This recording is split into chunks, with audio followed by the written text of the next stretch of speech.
Olá, paz seja convosco, tudo bem com vocês? Bom, se você gostar do vídeo, dá um joinha. Se você não é inscrito no canal, se inscreva, ative o sino para que você receba as futuras notificações, beleza? Eu quero ler um texto na Palavra de Deus que está em Isaías capítulo 10, verso 1 e 2, na versão NVI, que diz o seguinte: Ai daqueles que fazem leis injustas, que escrevem decretos opressores, para privar os pobres dos seus direitos e da justiça os oprimidos do meu povo. Bom, antes de qualquer coisa eu quero deixar muito claro que eu não sou nenhum negacionista, porque quando a gente fala o que eu vou falar, a gente é taxado como negacionista e essa não é uma realidade. Eu sou extremamente a favor da vacinação em massa, eu sou, não desconsidero e não nego a letalidade do vírus que nós estamos enfrentando, mas eu sou radicalmente a favor da testagem em massa e tratamento precoce. Inclusive, eu creio, e isso é a opinião de alguns médicos, que muitas pessoas estão morrendo desnecessariamente e eles explicam o porquê disso. Agora, o que eu quero falar especificamente nesse vídeo é sobre a perda da nossa liberdade individual e a injustiça que está sendo feita com pessoas trabalhadoras, pessoas que simplesmente querem manter a sua renda porque não tem outra forma de mantê-la. O que acontece? Vamos lembrar alguns pontos. Primeiro, no início da pandemia disseram que precisaria no lockdown. Eu lembro que nós ficamos acho que uns 21 dias totalmente trancados para que criasse uma estrutura para poder atender às necessidades futuras. Por um tempo, nunca se achatou a curva, desfizeram muitos hospitais de campanha e agora nós estamos vivendo a crise que nós estamos vivendo. Outra coisa, uma orientação e o medo que foi imposto sobre o povo, todo mundo tem medo de procurar tratamento e procurar médico, mesmo tendo alguns sintomas. Isso é um fato. Agora, vamos a uma outra situação. O STF, ele determinou, principalmente nos morros do Rio de Janeiro, que não se fizesse nenhuma incursão policial. Então o que a gente vê? A gente vê trabalhador, pessoas tomando gravata, pessoas sendo presas por estarem simplesmente trabalhando ou numa praia. E o interessante disso tudo é que eles dizem que nós precisamos ter um sistema imunológico saudável para poder combater tudo isso. E aí não pode se frequentar uma praia, não pode fazer academia, não pode estar num parque, que é um lugar aberto. E geralmente as pessoas não se aglomeram nesses lugares. Ponto. Agora, vamos às leis que estão sendo impostas, aos decretos que estão sendo impostos.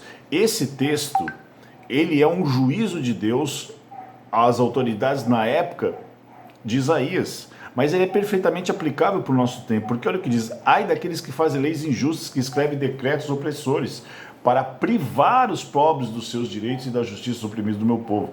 Isso é o que está acontecendo no nosso tempo. E o que nós fazemos como igreja?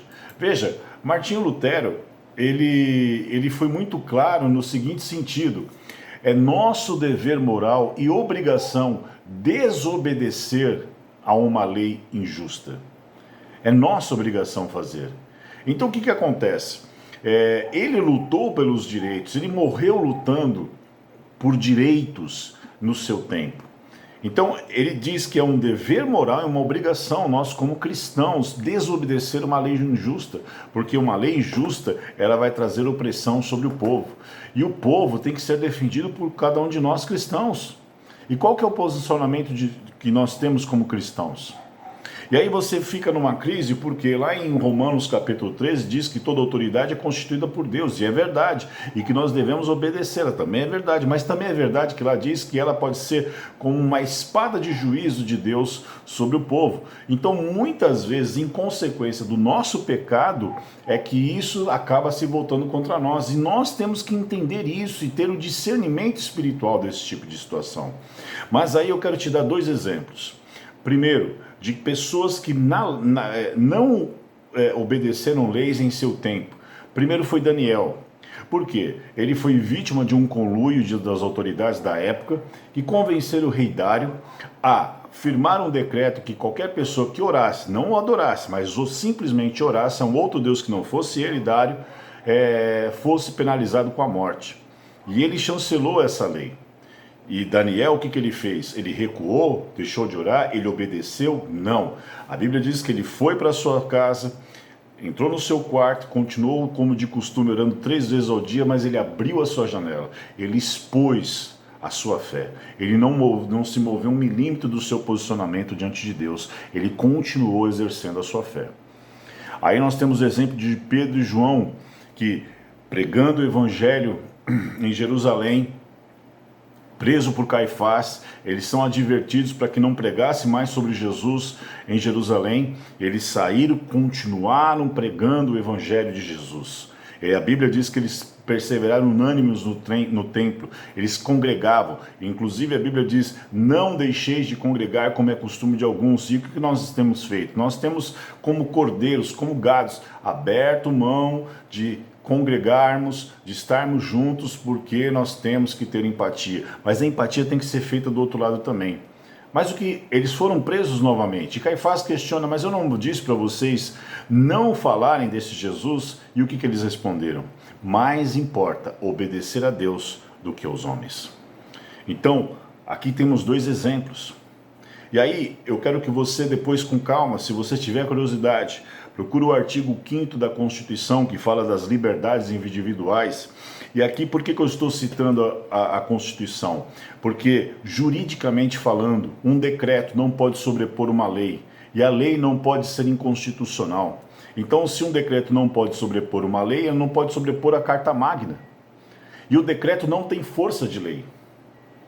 E o artigo 2º diz que nós não podemos fazer ou deixar de fazer nada a não ser por força de lei.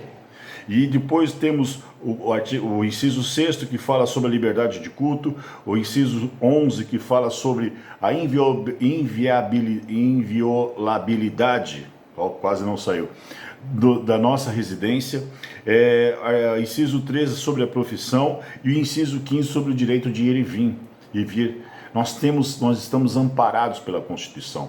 Inclusive, nos Estados Unidos, quando em alguns lugares tentaram impor esse tipo de restrição, alguns empresários ficavam na porta do seu estabelecimento com um fuzil na mão e uma Constituição na outra, dizendo, está na Constituição. Primeiro, eu tenho o meu direito de me defender contra o Estado e do Estado.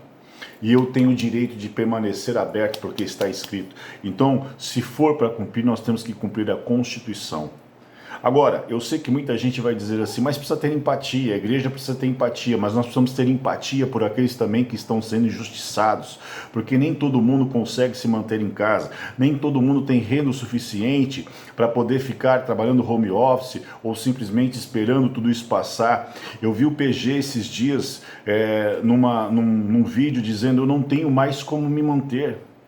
E ele é um dos grandes nomes da música gospel. Ele falou, eu sou produtor musical, mas eu não tenho como produzir porque as pessoas não têm dinheiro para me pagar. Então o que nós fazemos? A equação não bate. E o que nós temos visto são trabalhadores sendo humilhados, vilipendiados nos seus direitos, muitos deles sendo presos injustamente, agredidos por policiais que aproveitam desse momento para se fazerem tiranos como os governadores, pessoas em praia, não podendo exercer a sua liberdade de ir e vir, e sendo levadas presas, humilhadas, porque simplesmente querem se manter. E o que nós como cristãos temos feito? Assistido a tudo isso passivamente. E aí eu pergunto para você, se Cristo vivesse no nosso tempo, o que ele faria diante dessas injustiças? Ele simplesmente se calaria ou ele denunciaria?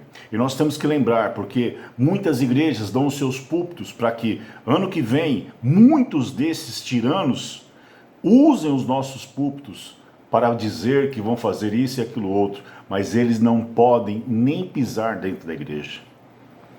Nós temos que nos posicionarmos e temos que entender que está sendo travada uma guerra espiritual.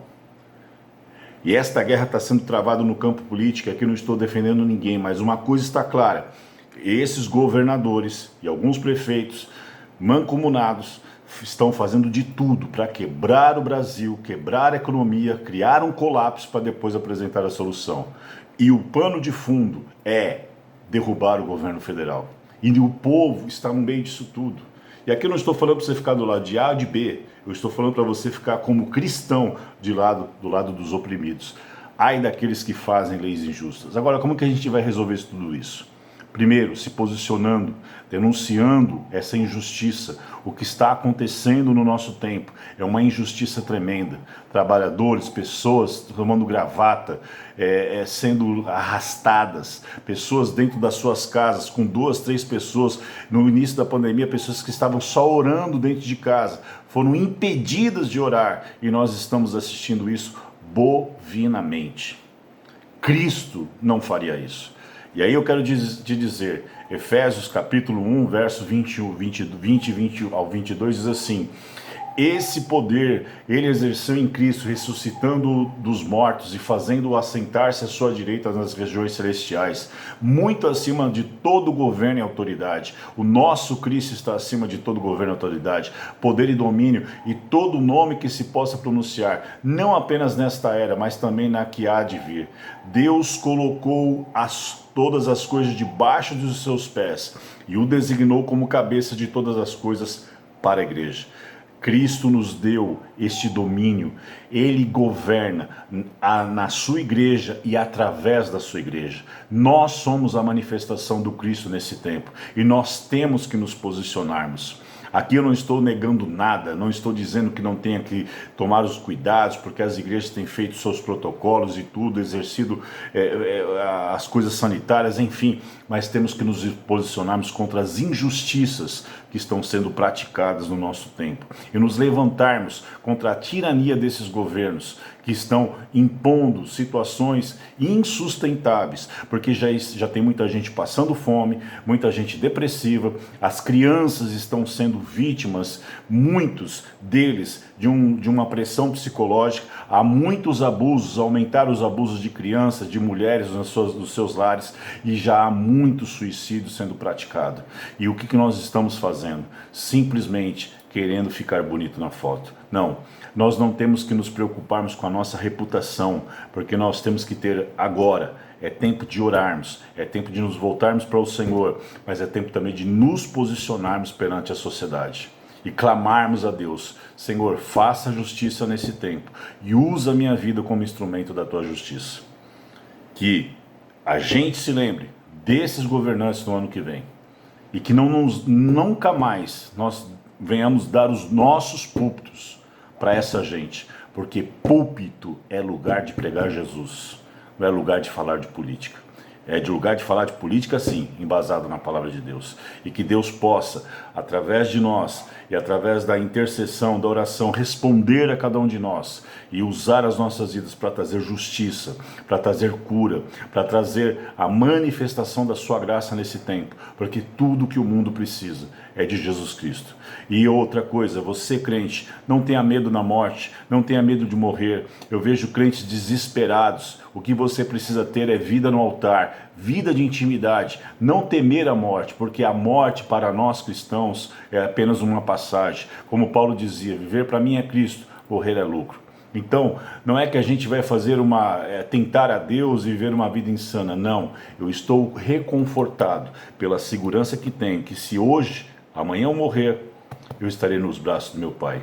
Eu só vou voltar para casa. Lembra disso e pense nisso. Deus abençoe você.